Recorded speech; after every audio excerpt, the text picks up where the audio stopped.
I'm here to tell you, ladies and gentlemen, not a month goes by where I don't get a call at my institute by someone telling me that someone in the government implanted these things in their brain without them knowing.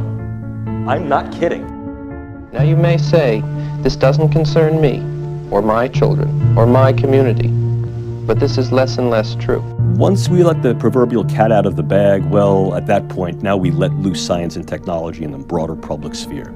And this then gets us into the actually derivative social issues. We've advised the Joint Chiefs of Staff at the Pentagon, which sounds very important. The individuals, the groups, the politics, and the societies that have the most sophisticated tools and perhaps weapons win. Out of disclosure, some of the work that I'm doing here today is funded by the Lawrence Livermore National Laboratories. I'm also funded by the European Union Human Brain Project, specifically the Sub-Project 12, where I'm a task leader for dual-use brain science. And I've also done some ongoing work with the Strategic Multi-Level Assessment crew over the past 10 years at the Pentagon, at Dr. Kabayan's group, and with DARPA.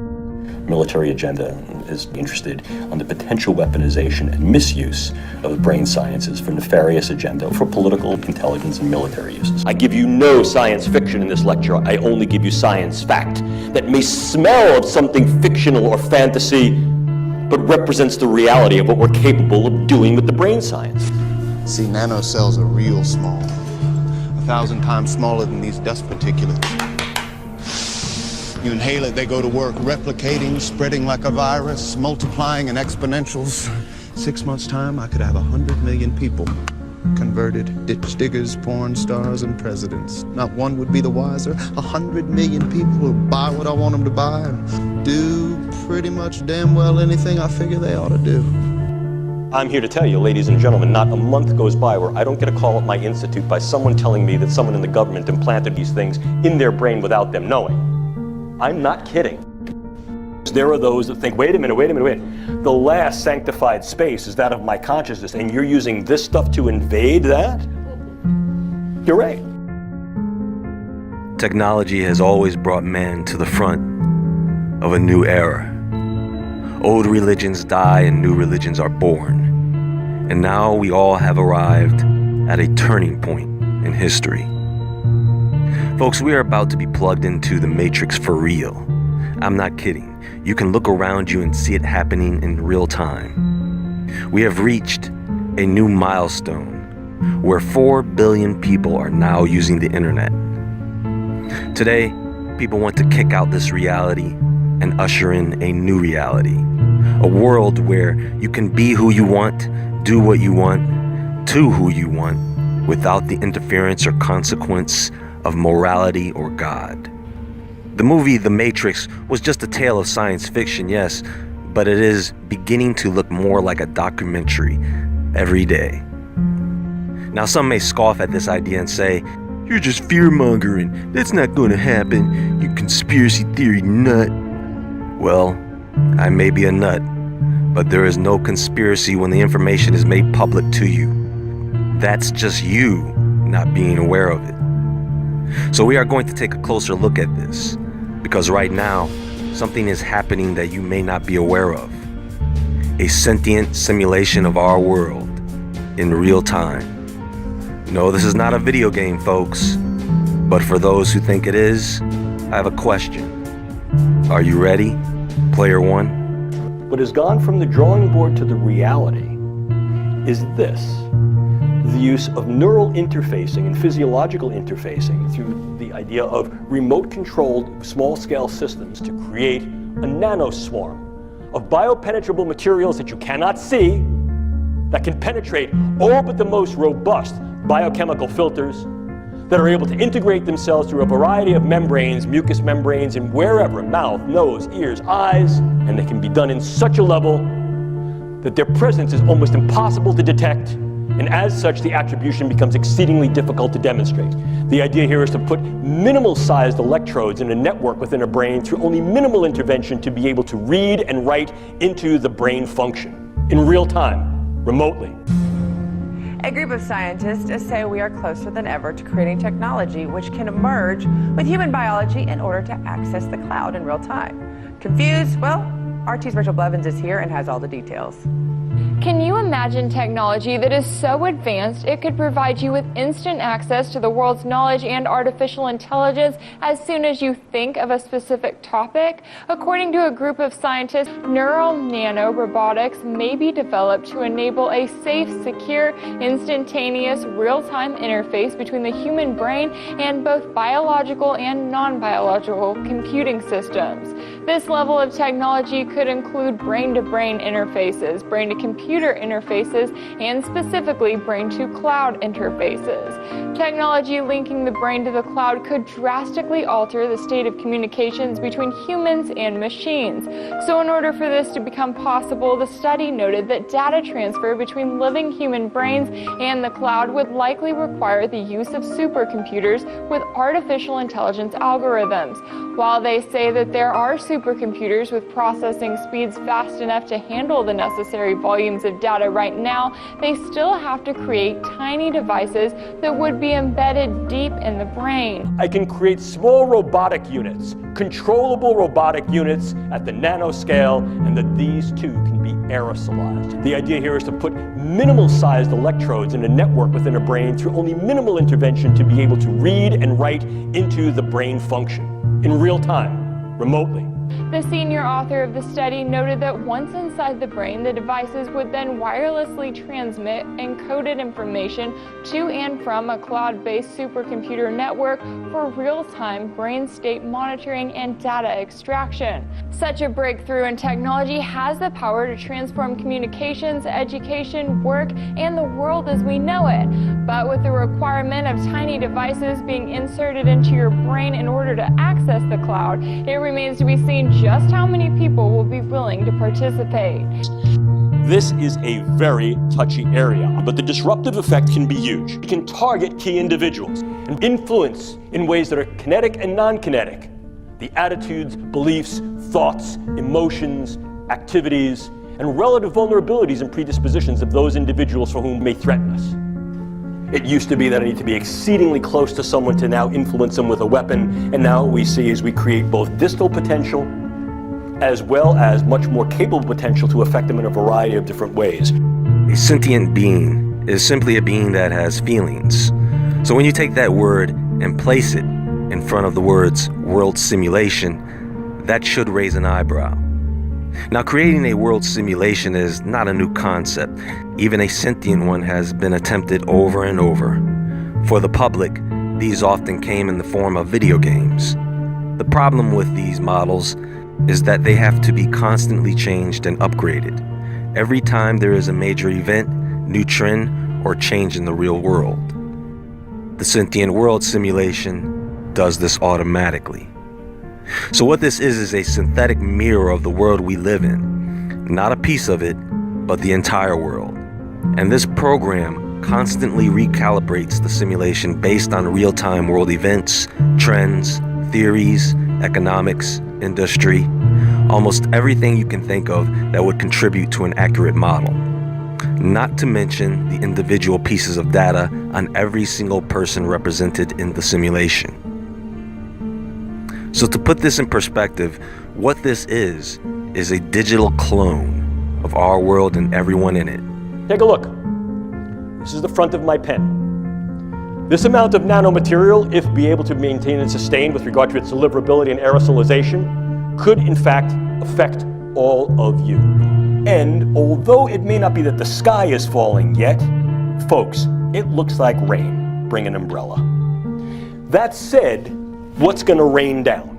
This. The nanotechnology and the biotechnology filters down from the hydrosphere into the water supply and the food chain. And now every American, all 318 million Americans are infected. What do we do with the tools and techniques we have? What can we do and what should we do? Can we create designer brains? Are they targetable after birth? Are they modifiable throughout the lifespan? The answer to each one of these, ladies and gentlemen, is yes.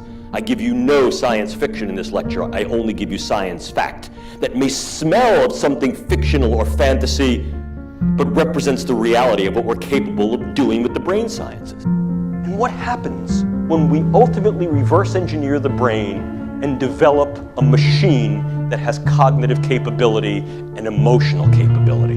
Before you go, oh, that's the stuff of science fiction. No, it's not. Actually a system of computers, of conscious computers with a will, intellect, and emotion of their own. Now, it's really not their own. It's the it's the bioalgorithms which make up the bioalgorithms which make up the will, intellect, and emotion of those that they've copied and destroyed. Can we handle the truth? Can we handle the answers? And even if we can, how are we going to handle it?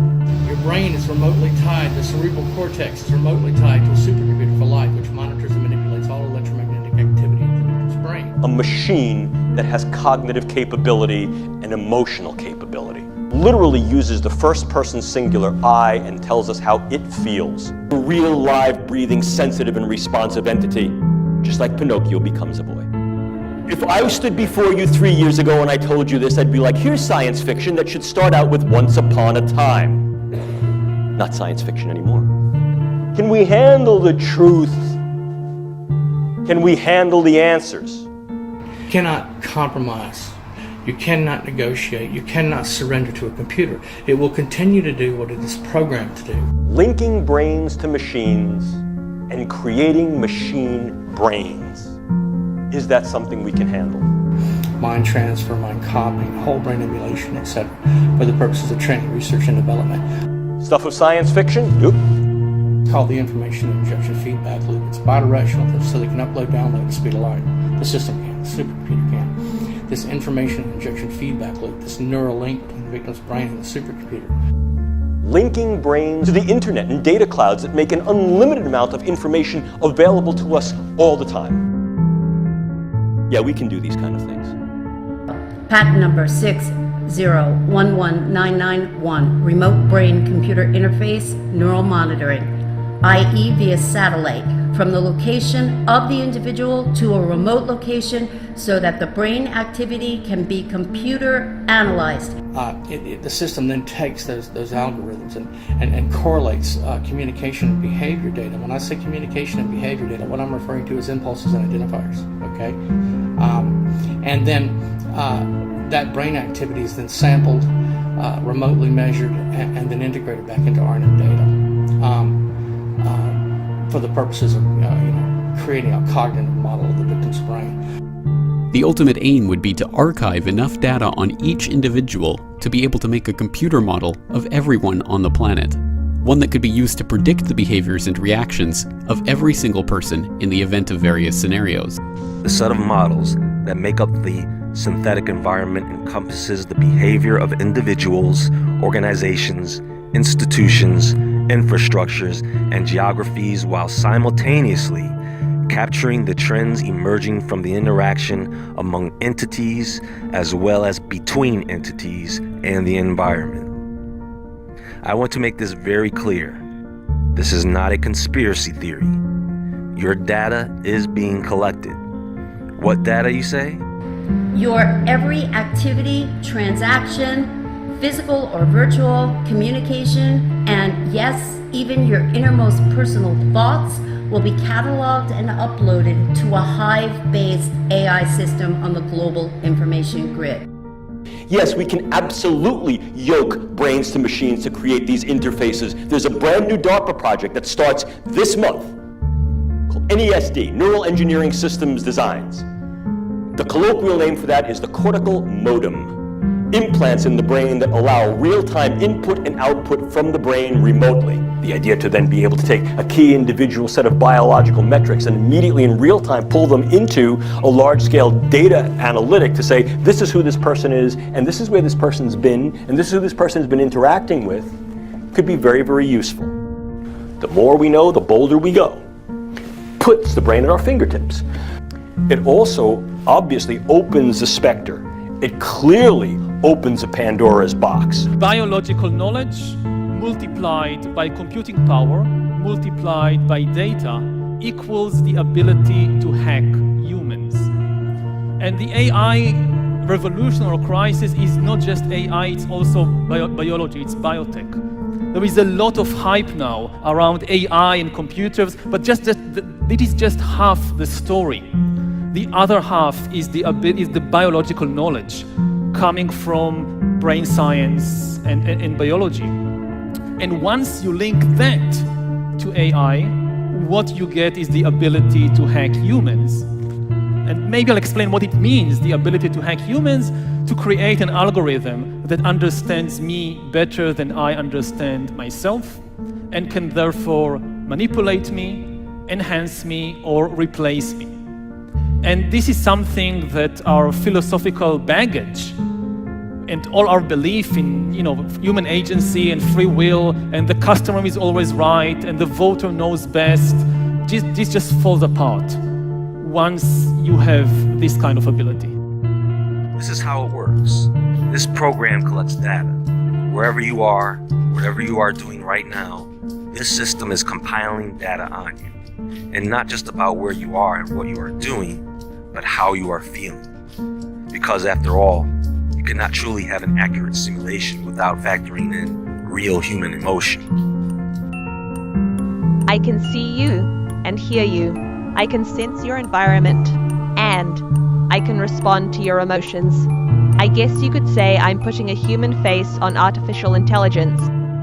Right now, there is a miniature digital version of you, living, meaning in a sentient nature, in a synthetic digital environment. People, this is the Sims game from hell.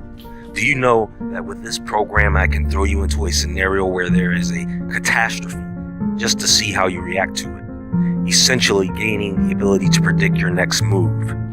Your brain reality is your reality. And if in fact I can import information into that brain and take outputs from that brain and link that to an avatar so that brain thinks that it's embodied and moving in the world and experiencing the world, can we do this?